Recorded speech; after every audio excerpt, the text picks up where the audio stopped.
एका मुलाखतीत राजीव यांनी एक किस्सा सांगितलाय। एका नातलगाच्या लग्न समारंभात गेले असताना वडिलांनी राजीव यांना त्यांची 20 एकर जमीन दाखवली। ही जमीन प्रति 1 एकर 30,000 रुपये अशी विकायला काढली आहे। राजीव यांनी साफ नकार दिला।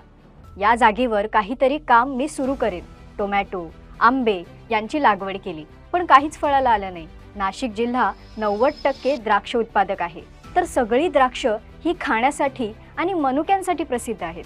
पण वाईनसाठी जी उत्तम प्रतीची द्राक्षे लागतात ती इथे नाहीत। तेव्हा त्यांच्या लक्षात आलं, इथे बाकी विनयार्ड्स आहेत, पण वाईन द्राक्षांची विनयार्ड एकही नाही। मग याचीच सुरुवात का करू नये?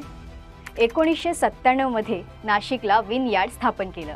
इथे वाईनसाठी लागणाऱ्या सेव्हिग्नोन ब्लॅक आणि चेनिन ब्लॅक या 2 जातींच्या द्राक्षांची लागवड केली आणि या द्राक्षांपासून सुला वाईन तयार झाली।